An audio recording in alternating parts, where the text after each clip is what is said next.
Why did God create differences? The differences between beings are innate and essential, and a necessity of the system of cause and effect. For the world to be in a proper balance, there needs to be these differences.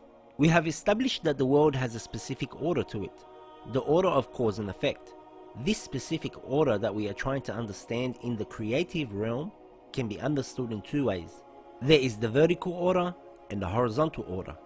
In the vertical order, there is a cause and effect system that deals with creation, and the horizontal order, there is a cause and effect system on why things happen.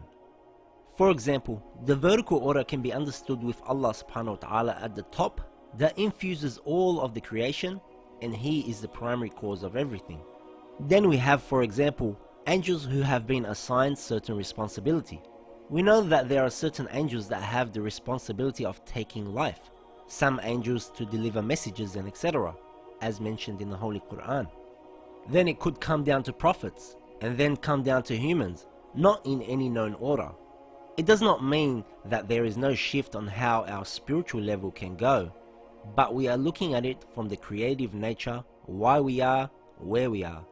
The Holy Quran mentions where angels are saying, "There is not among us any except that he has a known position." That means the angels know where they sit in the hierarchy of Allah subhanahu wa ta'ala. The vertical order proves that it is not possible for a necessary being to be possible and a human to be necessary. The one that is on top of the order, it is necessary that all creation emanates from him.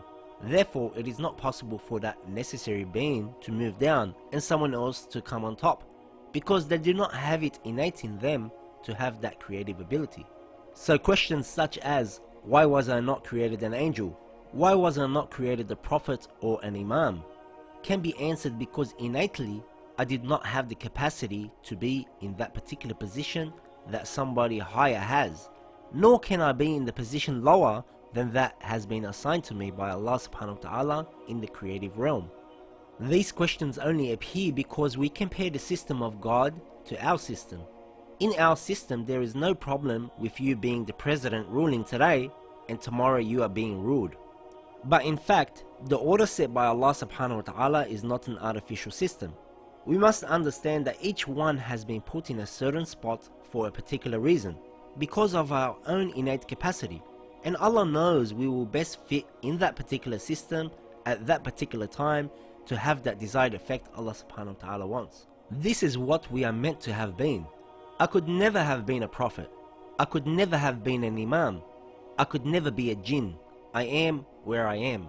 Now the horizontal order is what governs the material world we live in. If we look at any event, that event did not appear randomly. There was a cause that led to that effect, no matter what it is in the system of the material world. For example, a house burning. Something had happened to cause that house to burn. We are here today because some events led us to be here today. Every event that happened in history, every event that happened in our lives is because of the cause and effect system, and is known as causation in philosophy. From religious terms, it is known as divine precedent, the sunnah of God. Allah subhanahu wa ta'ala says, "Yet you will never find any change in Allah's precedent, and you will never find any revision in Allah's precedent." This means the system of cause and effect is the precedent of Allah subhanahu wa ta'ala and a decree from Allah. Every event that happens in the world will be based on the system of cause and effect. A question arises, will there ever be changes where an event did not have a particular cause to cause that event? The answer is no. There is never an event that will happen without there being a particular cause which brought out that particular event. Then why was a certain child born handicapped when the law of creation tells us when a father and a mother get together, the child should be healthy? Why is there change in the law of creation? The law of creation tells us everybody has been provided with enough sustenance by Allah subhanahu wa ta'ala. How come certain people are born without food?